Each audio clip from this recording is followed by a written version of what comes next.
예. 새날 만에 아주 특별한 인터뷰. 불화살의 여신 전현희 민주당 최고위원 나오셨습니다. 어서 오십시오. 안녕하세요. 네. 전현희. 발음 똑바로 해라. 아니 왜냐하면 이 대표가 단식할 때 처음 뵀던 전현희 위원장 당시에 국민권익위원장 한참 이제 감사원을 통한 탄압이 있었잖아요. 그리고 그 과정에 이것도 서사가 있어. 그리고 나서 윤석열 파면에 이번 주에 나오는 게스트들이 다 관련자들이에요. 이성윤, 박범계 뭐 등등 해가지고 내일은 김민석 최고가 나오는데 이 관련자들의 입장 이야기를 한번 꼭 들어보고 싶은 한 주였어요. 그러니까 전현희 위원장이 새날의 다른 방송에 나오시더라도 우리 방식으로 인터뷰를 좀 해야 되겠다라고 모셨습니다. 자, 어서 오시고요. 여러분 전현희 위원장 아직 후원금 안 차셨다는 소문이 있어서 농협 301-0343-8643-91 전현희 후원회 그리고 전현희 TV도 구독 좀 열심히 해주시기 바라겠습니다. 자, 본격적으로 시작할게요. 진짜 어떤 시점에서는 전현희 권익위원장을 쫓아내려고 그 전에 한상혁 방통위원장 쫓아내는 일을 열심히 했잖아요. 중립적이어야 되는 형식적으로라도 방통위, 권익위 또 많죠. 인권위 여기를 다 자기 친윤 인사로 채우려고 하다 보니까 전현희 위원장 임기가 남은 사람을 쫓아내려고 사건을 조작한 거야. 감사원을 통해 가지고. 그때 생생히 기억나실 것 같고요. 그게 다시 정치권에 돌아오게 된 전현희 위원장이 이제 와신상담해갖고 칼을 가한 거 아니야. 집에서 뭐 했는지 알아요? 불화살 이렇게 날 화살촉. 화살촉. 일단 소감이요. 네, 먼저 이렇게 그 썸네일을 불화살에 맞고 즉사한 내란범 이러는데요. 정말 너무 감사합니다. 우리 또 네? 우리 최범 우리 씨께서 저렇게 이쁘게 또 잘 의미 있게 만들어 주신 것 같아요. 특별히 신경 썼습니다. 네, 실제로 말씀하신 대로 윤석열이 그러니까 이제 대통령이 되자마자 첫 번째 그 도어 스태핑 거기서 저를 꼭 집어가지고 국무회의 올 필요 없는데 왜 오냐. 그랬다. 생각난다. 네, 그러면서 그때부터 시작이 됐습니다. 그래서 사실상 권익위는 법률에 정해진 또 독립기관이고 임기가 정해져 있어서 사실 좀 그때는 좀 망설이던 때였거든요. 그만둘까 말까. 그러니까 이게 구조가 이런 거죠. 스스로 그만두지 않으니까 네. 감사원한테 청부를 넣어갖고 네. 비리 캔답시고 물러나게 만드는 진짜 치사. 그 네. 구조였던 거고 네. 거기에 유병우가 등장하고 근데 우리가 좋아하는 사람은 쫄린다고 그만두는 사람이 아니야. 끝까지 가는 사람이야. 네. 그걸 그 전현희 위원장이 했잖아요. 맞아요. 결국에는. 이소우화에 이 그 바람으로 이렇게 옷을 벗기려고 하면 절대로 안 벗잖아요. 근데 햇볕을 하면 이렇게 자발적으로 벗잖아요. 사실 정말 예우를 해주고 지금 이제 새로 우리 정부가 하는데 좀 뭐 윤석열 정권과 함께할 수 있는 그런 사람으로 하고 싶다라고 하고 양해를 구하고 뭔가 존중하는 기관을 존중하는 그런 모습을 보였다면 아마 그만뒀을 수도 있을 것 같습니다. 그때 당시에 제 심정은. 그런데 사실 이렇게 뭐 물러나라 사퇴해라 그리고 독립기관으로서의 전혀 뭐 법률에 정해진 독립성 이런 걸 전혀 존중을 하지 않는 그런 모습에는 당연히 분노가 치밀었고 이 기관의 독립성을 지키고 싶다 그런 생각으로 사실 그 다음에 올 수 있는 그런 거는 예측이 됐지만 사실 저항의 길을 택했는데요. 뭐 정말 힘들었죠. 뭐 거의 죽음과 같은 공포를 느낄 정도로 탄압을 받았는데. 그때 구하나서도 오고 그러셨다고. 예, 그때 뭐 온몸이 많이 망가졌습니다. 머리도 뭐 한 3분의 1 정도 오고. 탈모 빠지고 구하나서도 오고 사실상 공황장애 비슷하게 뭐 이런 증상도 있었고 정말 무섭고 힘들었는데요.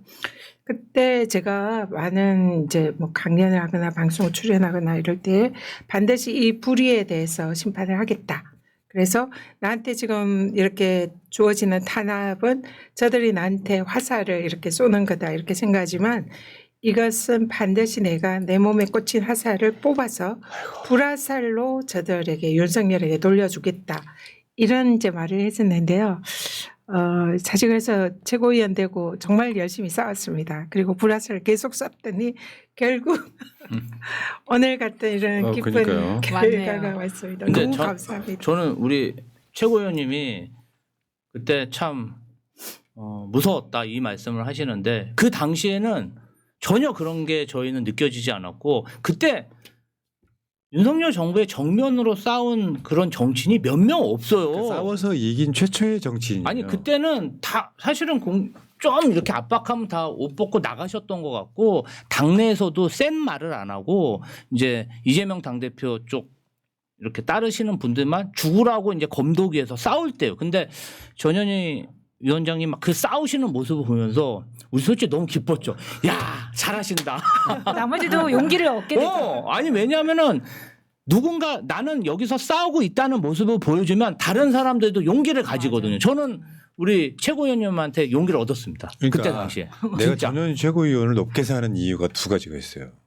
하나는 쫄아서 그만둔 게 아니라 임기를 채웠다는 거. 윤석열이 사실은 지 권력으로 야 이렇게 하면 그만두겠지 했던 그걸 견디고 채웠다는 거. 윤석열 최초의 패배예요. 두 번째는 쫓아내는 명분을 만들기 위해서 감사원을 통해서 수사거래까지 했잖아요.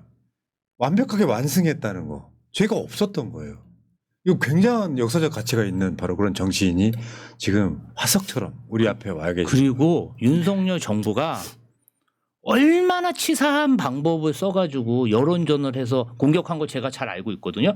근데 야 보통 같은 사람이면 그거 잘 대응 못하는데 우리 최고위원님이 정말 따박따박 한자도 안 지고 다 반박하고 다 공격하시는 모습 보고 사실 그때 참 힘이 많이 됐습니다. 그리고 그렇게 탈탈 털어대는데도 아무것도 안 나왔잖아요. 그러니까 나는 털어도 그 자신감이 나온 게 굉장히 대단했던 야, 것 그 같아요.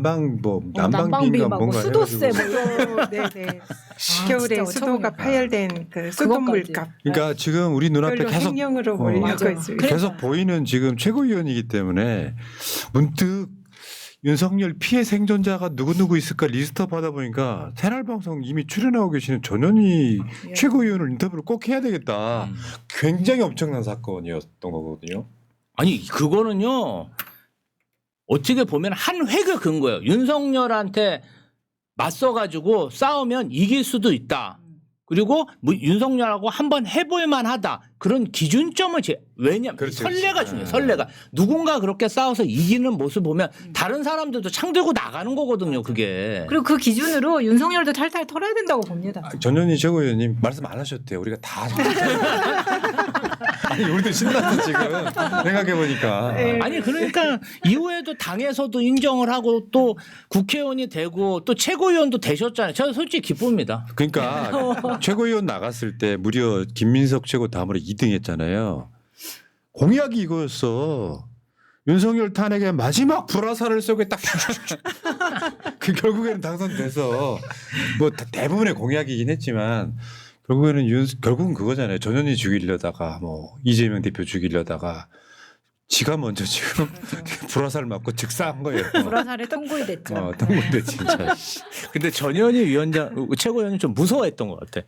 체포 대상이 없어. 꿈에라도 보고 싶지 않았던 것 같아. 실제로 저 윤석열 부부를 그 전에 조금이라도 아는 사이였잖아요. 우리 본 적이 남편이 있나요? 그 검찰 여주시청 검사일 때 그때 같이 그쪽 근무하셨어요? 윤석열이 그러니까 특수부 검사였고 남편도 특수부. 그러니까 김건희가 싫어했을 만해. 네. 치과 의사에다가 변호사면 얼마나 열등감 느끼겠어. 그렇죠. 자기도 서울대 겨우 있잖아 저기 성대모사 해줘요. 저 권익위원장 가 있는 저 전현희 좀 빨리 좀 그만두게 하라고. 오빠 언제까지 보고 있을 거야? 전현이 알고 있지. 전현이 좀 어떡하라고. 큰 코 다쳤죠. 그러니까. 괜히 자 근데 이 얘기가 좀 네. 샜는데 그 사이에 국회의원이 되고 어쩌 바쁘게 이제 윤석열 탄핵이 되면 명태균 게이트네 최혜병이네 막 지지고 볶다가 12월 3일 날 내란이 일어났잖아요. 근데 제가 봤을 때 여기가 결과론적으로 이겼으니까 망정이지 국회의원들 특히 민주당 지도부는 거의 지옥 아니었어요? 그 내란 한 4개월 정도 기간 동안? 네. 거의 뭐 하루도 쉬지 않고 새벽부터 밤늦게까지 뭐 계속 회의하고 전략 짜고 행사하고 뭐 언론 인터뷰하고 또 뭐 여러 가지 뭐 정책 뭐 마련하고 뭐 이런 진짜 눈코 뜰 새 없이 시간을 보냈죠. 그리고 집회 나가고 또 마지막에는 그 강화문까지 국회에서 강화문까지 이제 극기 행진을 통해서 국민들과 함께하고 있다 이런 것을 또 보여드리고 그래서 진짜 거의 철인 3종 경기를 하는 그런 느낌으로 그 육체뿐만 아니라 정신까지 초긴장 상태에서 4개월을 보낸 그 거죠. 4개월 동안 이제 저 파면하던 날 네. 어디서 보셨어요? 최고위 비공개 회의를 아, 10시부터 했고 한 이재명 11시. 대표가 야 최고위원들 네. 같이 봅시다 이거였어요? 아니요. 그날이 원래 최고위가 하는 날이고 어. 비공개 회의를 하는 날이었어요. 금요일 날 맞다. 예. 그러니까 저 윤석열 파면 당관 중이었구나. 네. 단관. 근데 그 현장 분위기 어땠어요?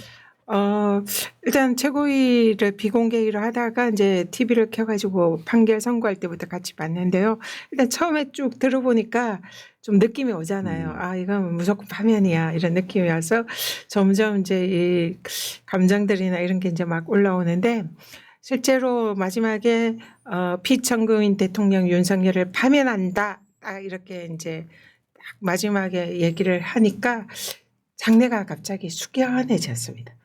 통상 그때 막 박수치고 환호하고 그랬잖아요. 그 기자들이 밖에서 이제 대기하면서 대표실에서 들려오는 소리를 이제 계속 귀를 기울이고 있었는 거예요. 그래서 안에서 큰 소리로 막 박수가 나올 줄 알고 기다렸는데 아니 조용한 거예요. 그래서 다른 당에서는 막 박수치고 소리가 나고 막 이랬다고 하더라고요.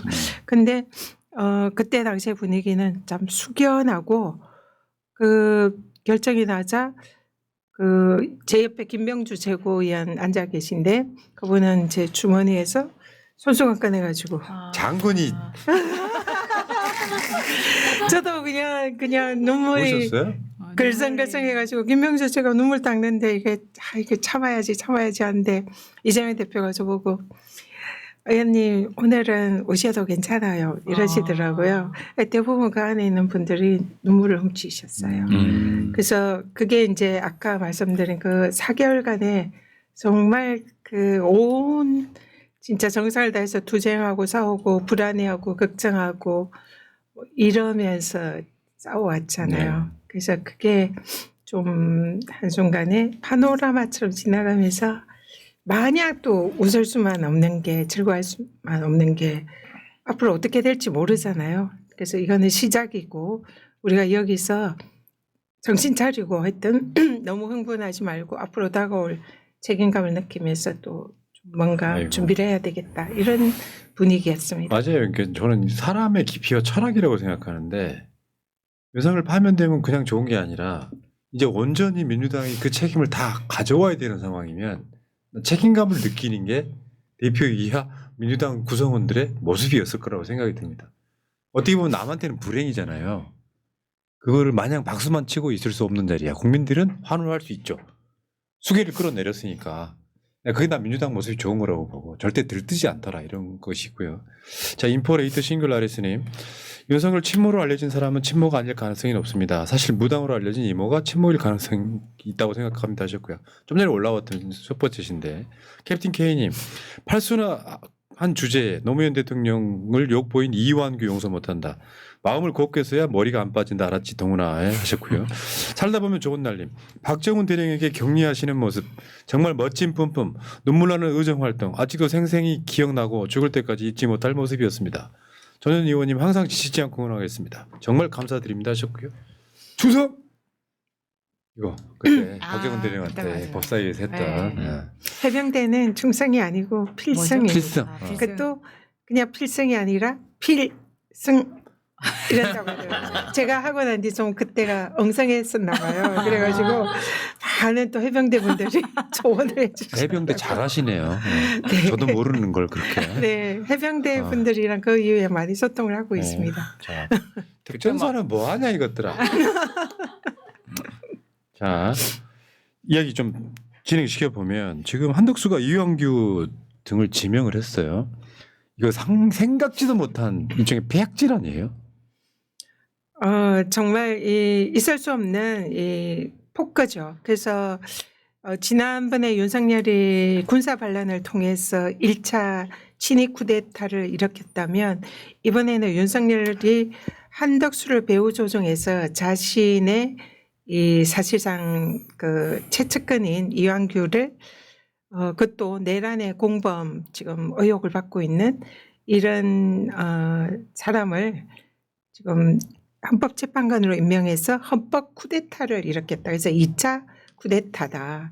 헌재 장악 음모다. 이렇게 생각합니다. 있을 수 없는. 어제인가 말, 박찬대 저 행동이죠. 원대가 네. 이게 내란 전에도 네. 추경호 원내대표가 국민의 원내대표가 이완규를 헌법재판관 후보로 추천을 했다는 이야기를 들으니까 더 소름 아니에요? 그때 헌재 소장으로 지금 어. 대행이잖아요. 네. 그래서 헌재 재판관 겸 헌재 소장으로 추천을 하려고 했다라는 그런 얘기가 그러면 있고요. 이게 이제 추정해 보자면 네. 내란을 일으키기 전에 자기 완전 찐년인 사람을 헌법재판소에 알박기를 해놓고 탄핵 안 당할 수 있는 준비를 했다는 것밖에 더 됩니까? 그렇죠. 지금 사실 그 헌법재판관 2명, 3명을 처음부터 임명을 안 했잖아요. 그러면서 사실 이제 국민의힘에서는 이완규를 추천하려고 했고 실제로 그래서 헌재를 만약에 뭐 이 탄핵 뭐 소추가 되더라도 그동안 민주당이 계속 탄핵 소추 발의를 했잖아요. 그런 것을 무력화하려는 그런 의도가 처음부터 있었고 그때 이미 만약 계엄을 획작한 게 그들끼리 공유를 했다면 그런 탄핵을 대통령 윤석열의 또 탄핵을 저지하려는 그런 의도가 처음부터 판을 짜면서 있지 않았나. 충분히 그런 이제 추정이 가능하죠. 이것도 궁금증이에요. 네. 지금 40대 0이 나왔어요. 5가지 항목에 8명의 재판관이. 네. 만약에 이완규가 헌법재판관이었다면 혼자 기각할 수 있었을까요? 이완규는 저는 충분히 그러고도 남는다 생각합니다. 지금 법제처장이잖아요. 근데 국회 법사위 와서도 계속적으로 내란에 대해서도 감사하고 윤석열의 그런 내란 행위에 대해서도 사실 법제처장이라면 법과 원칙에 따라서 판단을 해줘야지 이런 정치적 성향을 가지고 해서는 안 되는데 네. 이 이완규 법제처장은 계속적으로 편향된 그런 얘기를 법제처장의 신분에서도 해왔거든요. 근데 법사위 나와서 하는 건 완전 꼴통이더만. 네, 네. 그래서 그런 행동을 보면 공개적으로 어쨌든 행정부 내에서는 가장 법에 대해서 뭐 해석을 하고 그 원칙을 정하는 그런 입장임에도 불구하고 그냥 정치적 편향성을 그대로 드러냈거든요. 그러면 재판관에서도 윤석열에 대해서는 기각 의견을 냈을 거다. 저는 그렇게 생각합니다. 이완규 동기인 박범계 법사위 간사가 해준 증언에 의하면 이런 거예요. 네. 동기들 사이에 법률적으로는 제일 똑똑하게 봤대. 이완규가. 근데 성향이 치우쳐 있는 거야. 검사 최고 만능 이런 거에 있다 보니까 실제로 윤석열이는 나랑 아무것도 하기 싫어. 술만 먹고 싶어. 이완규한테 맡기면 되는 그 정도 의지 관계였을 것 같아요. 대충 약간 증언으로 네, 들어보면. 네. 그래서 실제로 윤석열의 검찰총장 직무정지 재판 이완규가 변호인을 했었고 그때 징계 관련한 네, 거. 징계 그리고 장모 재판도 이완규가 했었고요. 인수위에서도 그 법률 자문을 했다고 그런 것 같더라고요. 그러니까 사실상 윤석열이 법적인 측면에서는 가장 믿는 측근이다 이렇게 보입니다. 그럼 최고위원님 한덕수 탄핵은 네, 지금 이제 막 서명도 하고 막 그래요. 한덕수 최상목 막 다 날려라. 한덕수 탄핵에 대해서 민주당은 준비를 하고 있을 걸로 보는데 네, 이게 윤석열이 내란 일으킨 거에 버금가는 짓을 한 거거든요. 지금. 네 맞습니다. 뭐 민주당 지도부는 어떻게 할 계획이 있는 거예요? 다 말씀 안 하셔도 되는데. 계획은 있습니다. 네. 계획도 있고 다 준비하고 있고 또 지금 제일 중요한 거는 헌법재판관 2명의 임명을 저지하는 거 이게 가장 당면한 과제다. 그래서 그걸 하기 위한 여러 가지 전략 다 짜고 있고 준비하고 있습니다. 그런데 그를 말씀드리기는 좀 그렇죠. 어렵고요. 전략이니까.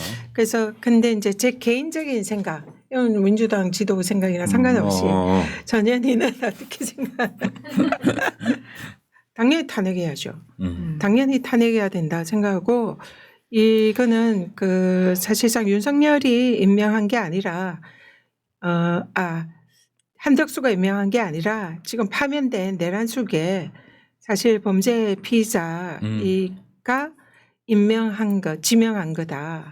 이렇게 보고 있습니다. 왜냐하면 지금 윤석열의 최측근이잖아요. 그렇죠. 그동안 행보를 계속 함께 왔던데 한덕수가 뭐 굳이 이완규를 임명할 이유는 별로 없다 보이고 그렇다면 이거는 지금 파면돼서 권한이 정지되고 완전히 쫓겨난 일반인 신분의 전직 대통령이 지금 자신이 임명한 총리 권한 대행을 통해서 정치를 하고 있는 거잖아요.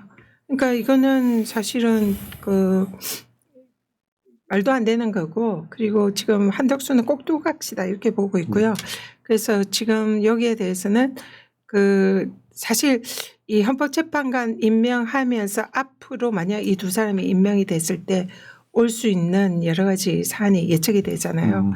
첫 번째는 만약에 이제 우리 민주당이 정권을 잡았을 때에 국회 다수당인 민주당과 이제 정부에서 법을 통과시켰어요. 그러면 거부권은 이제는 없을 거 아닙니까? 네. 그러면은 국힘에서는 이거를 위헌법률심판제청 이런 거를 시도를 하겠죠. 물론 그것도 국회에서 쉽지는 않겠지만 그러면 현재에서는 이거는 지금 다수결로 통과를 할 수가 있어요. 그래서 그런 일이 계속 있을 수도 있고 또 하나 제가 우려하는 거는 오늘 박성재가 돌아왔습니다. 예. 법무부 장관. 네. 박성재가 컴백을 했는데 박성재가 이완규, 박성재, 김주현, 이상민 4명의 이 윤석열의 최측근 법률 기술자들이잖아요. 이자들이 계엄 다음 날 내란의 밤 다음 그렇죠. 날 안가 삼청동 안가 4인방이잖아요. 그날 과연 무엇을 모의했을까? 그들은 뭐 침묵으로 모였다는 그런 거짓말을 헛소리를 하고 있는데 여기에 4인방 중에 한 명인 박성재가 컴백을 합니다. 저는 좀 이거는 뭐 발생 안 하겠지만 그러나 이 박성재가 법무부 장관 컴백하면 지금 법무부에 민주당을 정당 해산하라는 이런 이제 뭐 탄원서 이게 수십만 명의 사인에서 지금 제출돼 있다고 하더라고요. 그 국힘은 끊임없이 민주당을 내란 세력이라고 오히려 대체기하고 있고 네. 윤석열은 민주당을 반국가 세력이라고 하고 있고 그러면 정당 해산은 법무부 장관이 이렇게 소출해서 헌재로 바로 갑니다. 국회를 거치지 않고. 그러면 헌재 재판관 2명이 새로 이제 보수 재판관이 이완규 같은 자가 들어 있으면 적극적으로 뒷받침할 수도 있고 근데 이제 6명이 찬성을 해야 돼요. 이것도 그렇죠. 대통령 파면처럼. 그래서 쉽지는 않지만 적어도 대선 때에 이런 이슈를 계속 저쪽에서 낼 수도 있죠. 네. 오히려 민주당을 내란 정당으로 덮으시게 하는 거죠. 어쨌든 이런 게 뭐 일어나진 않겠지만 우리가 이제 예측하면서 준비해야 되는 가능한 시나리오이기 때문에 절대로 이 헌법재판관 2명 이완규 특히 헌재가 돼서 안 된다. 예. 그래서 한덕수는 반드시 이런 위법한 행위에 대해서 예, 탄핵을 해야 된다. 저는 어떤 개인적으로 식으로 그렇게 이제 생각합니다. 처벌 비슷한 걸 받아야 된다고 생각해요. 예를 들면 있잖아 검사들, 실무장 같은 사람들 탄핵이 문제가 아니라 징계를 통해서라도 잘못된 건 잘못됐다고 할 수 있어야 되는 구조가 돼야 되는데 완고한 법률 카르텔이 그나마 다행인 거는 지금 한덕수가 헌재 후보자 2명을 지명한 거에 대한 헌법소원, 가처분 주심을 마은혁 신임 재판관이 이거 이제 맡게 됐다고 이거는 어떤 결론이 나올까요? 제가 거기에 대해서 좀 공부를 해봤습니다. 네. 지금 그러니까 한덕수가 이 재판관 2명을 임명한 건 대통령 몫이잖아요. 네. 그러니까 지금 이제 국회에서 추천한 3명 이걸 대통령 권한대행은 이거는 형식적 절차적이기 때문에 이거는 헌법학자 대다수가 이거는 임명을 해야 된다. 이렇게 보고 있어서 마은혁을 임명하지 않은 건 위헌이다는 취지로 헌재에서 결정도 했잖아요. 결국은 다 들어간 거예요 이제. 네, 그래서 그는 권한대행이 임명을 해야 돼요. 그러나 대통령 몫인 헌법재판관은 이거는 국민이 선출한 대통령의 권한입니다. 그래서 이 권한대행은 임시직 권한대행이고 국민이 직접 선출한 대통령만이 가질 수 있는 적극적인 권한은 행사할 수 없다. 이게 대다수의 헌법학자들의 견해예요. 그렇기 때문에 지금 대통령 몫인 재판관 2명을 한덕수가 임명한 건 위헌인 거죠. 네. 그리고 이제 그것은 뭐 권한쟁의가 이제 이게 복잡하게 누구의 권한을 침해했냐, 뭐 국회의장 권한을 침해했냐, 아니면 국회 뭐 민주당 권한 침해했냐, 아니면 차기 대통령의 권한을 침해했냐, 아니면 그렇네. 이런 것들, 그리고 또 재판을 받을 국민의 권리를 침해했냐, 이건 헌법 소원이 가능하고요. 그래서 민주당은 지금 다 합니다. 할수 있는 권한쟁의도 건 다. 하고요. 그리고 헌법 소원, 국민들 정당한 합헌적인 재판관으로 재판을 받을 권리 침해했다. 그래서 본안을 신청하고 가처분해서 집행정지할 수 있도록 하고, 또 필요하면 행정소송 통해 가지고 이 위헌 위법한 행위라 무효있기 때문에 그걸 확인하면서 집행정지하는 것. 또 공수처에 이건 직권남용 가능성이 매우 높거든요. 그래서 직권남용에 대해서도 형사 지금 고소 고발 뭐 이런 조치를 지금 다 하고 있고요. 예. 이게 지금 제가 교과서들을 헌법 교과서를 다 도서관에 가서 다 찾아왔는데 교과서에 보니까 진짜 공부 열심히 하세요. 든든합니다. 네. 네. 이 지금 국회 입법조사처에도 권한 대행은 대통령 목 헌법재판관 임명 못한다 위헌이다. 그리고 헌법학자들 성명서도 그렇게 냈고 교과서가 한 10건 정도가 딱 쓰여 있습니다. 이런 헌법재판관 임명과 같이 그 임기가 정해진 그런 재판관들을 임명하는 것은 대통령 몫을 권한 대행하는 것은 할 수 없다. 그렇죠. 다 그렇게 써 있어요. 한 10건. 허영 교수 이분은 보수학자잖아요. 이분도 뭐라고 했냐면 권한 대행자나 직접 선출된 대통령 직무 범위는 다르다. 네. 예, 그래서 안 된다는 취지로 하셨고, 제가 찾은 교과서나 논문은 12개 다 안 된다. 그리고 또 헌법학자들한테 제가 다 일일이 전화를 해서 확인해 봤더니 대다수가 안 된다. 그래서 이거는 위헌이다. 그래서 이거는 좀 길었지만 마은영 재판관이 이런 교과서 보고 공부하신 분일 테니까 네, 위헌 결정할 거다 생각합니다. 예. 네. 그러니까 지금 한덕수 탄핵 심판 기각될 때도 비슷한 논리가 있거든요. 150명이면 충분해. 200명 필요 없어. 이런 것처럼 최소한의 그 행사를 해야 된다 이런 건데 요거는 저는 결국에는 인과응보가 될 거라고 생각을 하고 시간 관계상 주제를 한번 바꿔볼게요. 네, 위원장님 인터뷰 잘 하시고요. 저는 또 그렇지 또 일정이 있어요. 그래요? 다음에 또 뵙겠습니다. 저희가요? 너무 수고 많이 하셨고요. 항상 너무 응원합니다. 수고하셨어요. 응원합니다. 너무 화이팅입니다. 네, 예. 고생 많으셨어요. 고맙습니다. 고생했어요. 네. 네. 이재명 대표 이야기를 좀 해보려고 그래요. 네. 그러니까 이재명 대표가 어제 사퇴를 했고 거의 딱 3년 사퇴를 했고 최고위원 회의가 딱 100차였더만요. 네. 근데 이재명 대표 2기 지도부에 우리가 전당대회 통해서 2등으로 최고위원이 되신 분이야. 지금 사진 보는 건 어제 이제 지도부와 함께 기념사진 찍은 거죠, 저게. 네. 야, 기분 저런 건 좀 묘하지 않아요? 저 이런 저런 사진을 찍고 그러면은. 네. 저는 막 사실 이런 사진 찍는 거 별로 안 좋아해가지고 우리 최범 씨가 너무 뭐 썸네일 할 만한 사진이 없다고 막 투덜투덜 하시는 것도 들었는데, 근데 좀 역사의 한 장면이다 생각합니다. 네. 그래서 저희는 당연히 한 장 잘 박아내야죠. 나왔습니다. 네. 그래서 다 있는 저기 계신 분들이 이제 최고위 회의를 하는 우리 당 간부들. 당직자들인데요. 그동안 이재명 대표와 함께 울고 웃으면서 역사의 현장을 같이 달려온 그런 분들이라 다 저분들이 이제 파면 결정을 들으면서 울었는 거죠. 그래서 굉장히 의미 있는, 그러나 지금은 이재명 대표께서 더 큰 대장정으로 길을 가시라고 이렇게 이제 축하와 응원의 박수를 드리는 그런 장면인 것 같습니다. 그리고 오늘 이재명 대표가 영상을 통해서 출마 선언을 했어요. 네. 이것도 특이한 장면인데 알고 계셨죠? 네.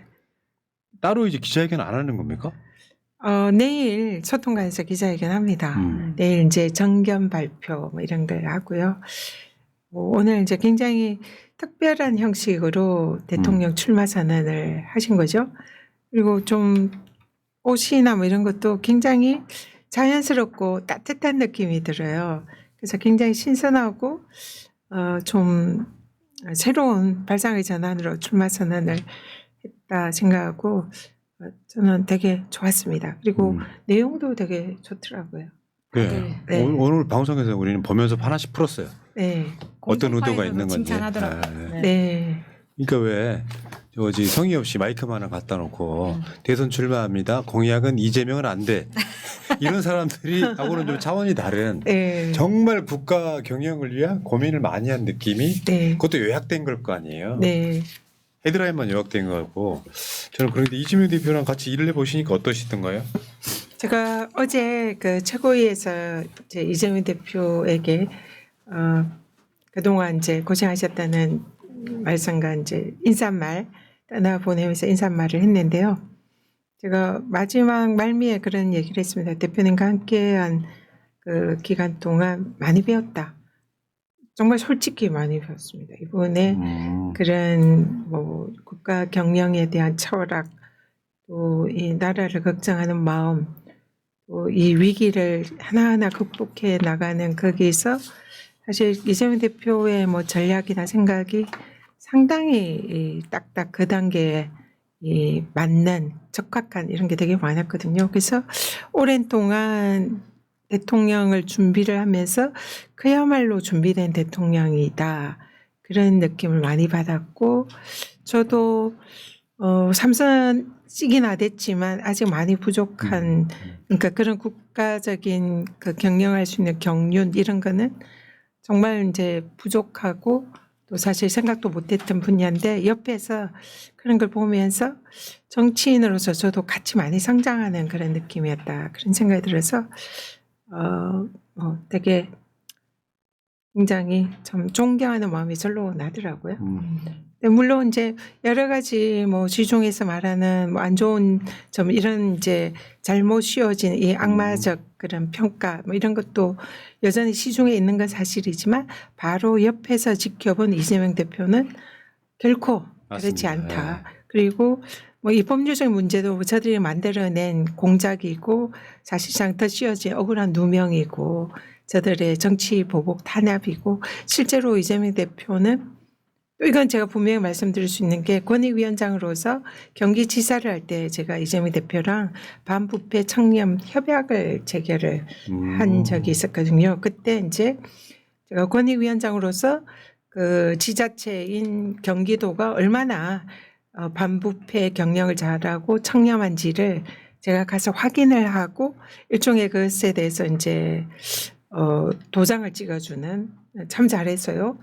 그런 느낌이랄까 이제 쫙 우리가 암행어사 기관이라 그걸 딱 조사를 하거든요. 그리고는 그때 본 경기도는 정말로 청렴하고 그때 경기지사 이재명께서 자신이 이런 뭐 그 뒷돈이라든지 이런 걸 직원들이 안 받게 하기 위해서 어떤 식으로 경기도정을 운영하는지 그러니까 가장 모범적인 이런 이제 청렴한 그런 도지사와 경기도 운영하는 걸 제가 정말 확인을 했거든요. 검증을 했거든요. 그래서 그런 부분에 있어서도 청렴하고 부패하지 않은 나라를 만들 수 있는 가장 최적임 자다. 그래서 지금 덮어진 것은 모두 다 억울한 누명이고 맞죠? 말도 안 되는 거다는 걸 제가 네. 정말 증명을 할 수 있습니다. 그래서 마지막에 그래서 제가 대표에게 폭삭 속았수다 이렇게 그러네. 예 그걸 정말 수고하셨습니다. 진짜. 그런 말씀을 드렸습니다. 전현희 최고위원이 판넬의 여신이란 거예요. 그러니까 예를 들면 이재명 대표 유증교사 모제 나와, 뭐저 선거법 20 모제 나와 이러면은 막 자료를 되게 준비를 많이 해가지고 이론적 바탕이 되기도 했고요. 그런 것들은 내가 성의가 없으면 못하는 거예요. 막 열심히 해가지고 우리 대표 지키겠다라고. 공약이 두 가지 아니에요. 여성을 탄핵시킬 거예요. 이재명 지킬 거예요. 난 두 가지 공약 다 완수했다고 봐요. 이제 대선 후보로 떠나 보낸 거잖아요. 네, 남아 제가 계시는- 그때 불화살을 쏘겠다 윤석열에 대해서 이거 하나 하고 그다음에 이재명 대표의 수석 변호인이 되겠다 공약이 그 두 개 있는데요. 두 개 다 지킨 것 같습니다. 훌륭합니다. 야, 이재명 대표까지 지키고 이제 떠나보내고 아이고 참 고생하셨고요. 그냥 동지적 언어로는 있잖아요. 언론들이 하는 인터뷰랑 다른 맥락이죠. 언론에 인터뷰하는 사람은 이재명 대표를 우리처럼 좋아하지 않아요. 그러니까 뭔가 꼬투리를 잡으려고 해. 동지들끼리는 이런 이야기 하는 거예요. 더 좋은 이야기 없어요? 더 뭐 비하인드 없어요? 이렇게 좋은 이야기를 더 만들려고 하는 거예요. 그게 약간 인터뷰가 다른 측면이죠. 네, 네. 다른 언론 인터뷰 나가시는 거보다. 예, 네. 맞습니다. 저도 같이 이렇게 일하다 보니 절로 뭐 애정과 존경심 뭐 이런 게 이제 정말 이분이 훌륭한 대한민국을 위해서 한번 열심히 일하게 만들어주면 대한민국이 좋아지겠다 이런 네. 확신이 드니까 절로 그렇게 되는 것 같아요. 네. 네. 자, 짧게 마지막으로요. 네. 이재명 대표가 새해 벽두에 2023년이었죠. 부산에서 칼을 맞는 사건이 있었어요. 그것에 대한 이제 그거 있죠. 그 정치 테러 대책위원장 하시던 거. 사실 이거는 이제 다른 무슨 드라마적 헤드라인으로 만들자면 미제 사건이에요. 형사들이 미제 사건이어갖고 이제 해결 못 하고 있는 건데 이 사람이 결과는 이미 나왔어. 징역 15년 나왔는데 약간 소름이 다른 이야기는 네. 만약에 윤석열 내란 성공했으면 이 사람 풀려났을 것 같다. 네. 저는 그 생각을 했었거든요. 그렇죠. 아. 네. 근데 지금 이재명 대표 테러에 대해서 아직도 직을 유지하고 계시잖아요. 당대표 정치 테러 대책위원장. 네, 네, 맞습니다. 제가 이재명 대표 테러 대책위원장을 이제 맡은 게 약간 비하인드 스토리가 있는데요. 그때 당시는 저는 현역이 아니었고 권익위원장을 그만둔 상태였고 뭐 정치 백수의 신분이었죠. 근데 사실 이제 이재명 대표의 테러가 발생하고 그에 대한 대책위원장은 굉장히 중요한 자리잖아요. 근데 이거를 저는 그때 이제 당에 출입도 안 하고 있는 상황이었기 때문에 그때 갑자기 이제 대표님한테 연락이 왔습니다. 그래서 뭐 한번 보자. 그래서 이제 뵀는데 저보고 이 역할을 이제 맡아달라는 거예요. 근데 그때 당시에 그 지도부에 이제 에서 추천한 사람이 있었고 또 의원들이 추천하는 테러 대책위원장 후보들이 있었다고 합니다. 대표님이 이런저런 얘기를 하더라고요, 저한테. 이런 사람 추천이 있었고 지도부나 의원들이 이렇게 추천하는데 대표님은 제가 맡아줬으면 좋겠다 이런 말씀하시더라고요. 아. 그래서 사실 그때 제가 그냥 백수 상태고 현역도 아니어서 이게 굉장히 중책인 것 같고 굉장히 중요한 일인 것 같은데 제가 할 수 있을까 사실 좀 걱정이 됐었는데 어쨌든 대표님이 전현 의원이 잘할 것 같다고 전현 의원이 좀 맡아줬으면 좋겠다고 해서 맡아서 일단 그때 감동을 받았고요.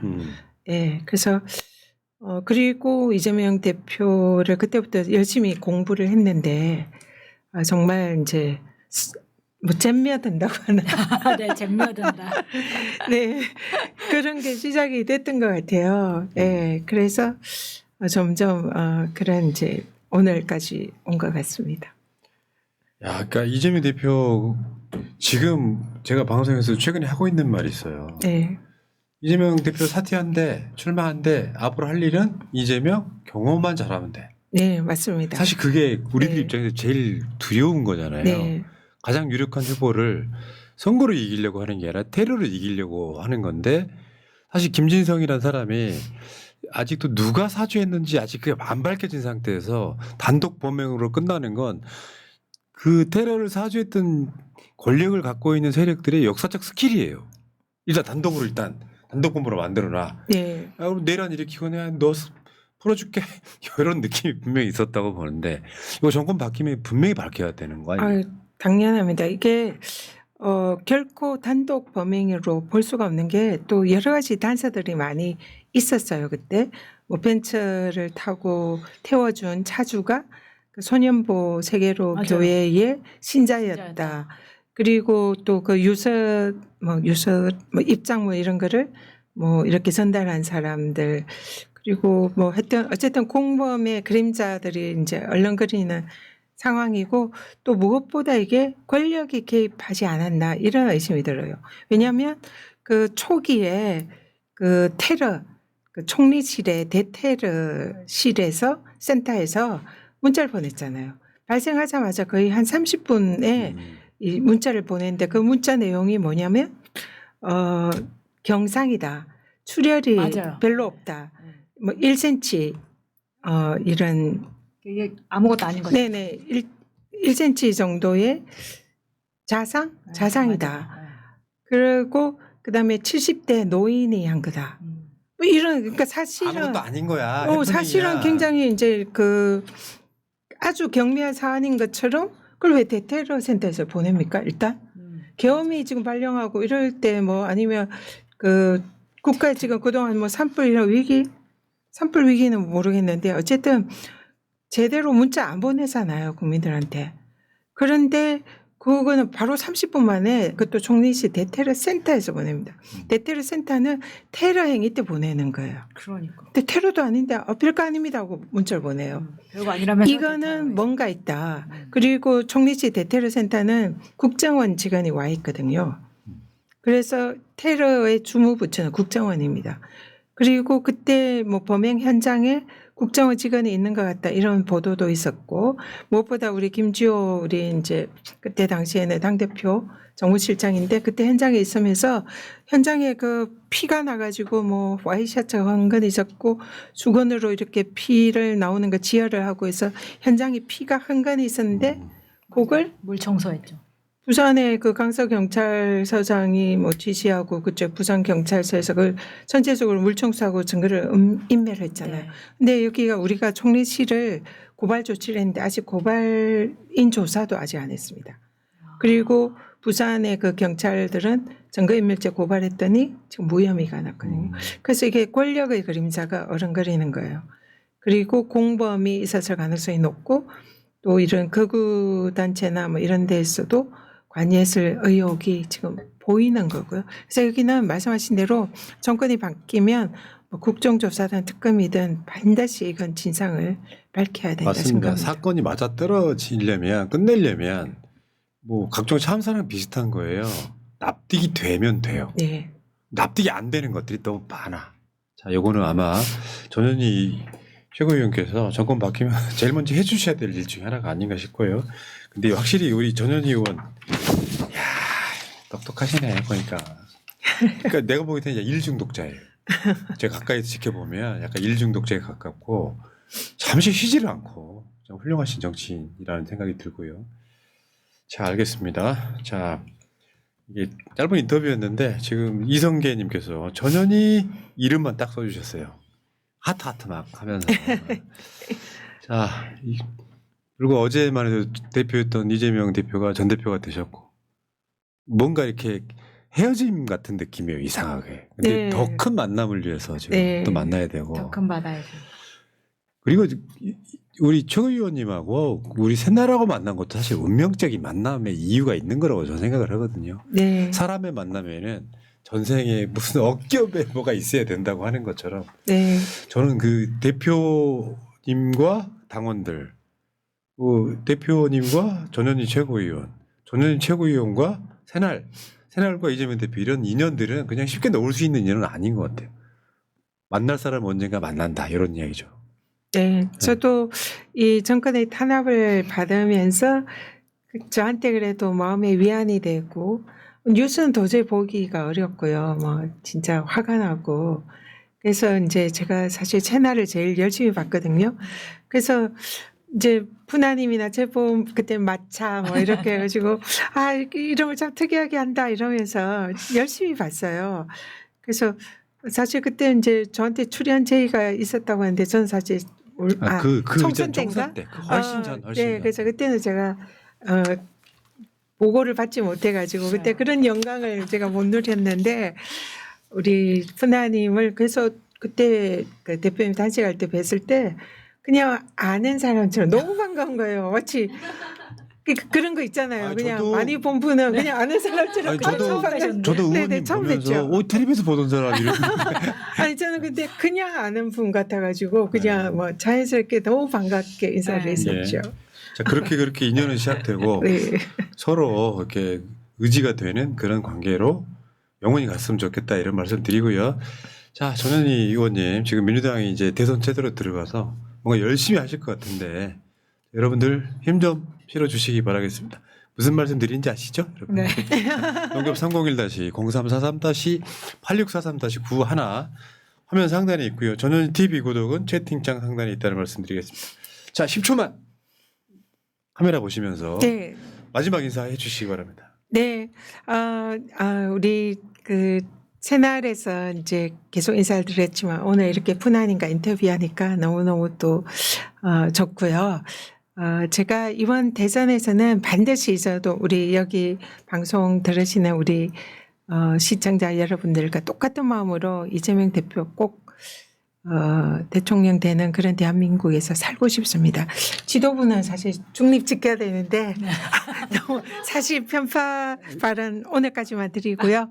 그리고 그러기 위해서는 사실 제가 유튜브 지금 방송하고 있는데 좀 10만 꼭 만들고 그것도 싶습니다. 열심히 하세요 보니까 네. 진짜 열심히 하시더라고요. 그래서 이 사실 목표가 대선에서 이 유튜브를 통해서 많이 홍보하고 우리 대선 승리를 만들고 싶다는 이 목표라 전현 TV의 구독 전현희 TV. 네, 잘 부탁드리겠습니다. 그리고 이재명 대표 제가 테러 대책위원장으로서 경호나 또 이런 테러에 노출되지 않도록 하여튼 수단과 방법을 가리지 않고 잘 지켜드리겠습니다.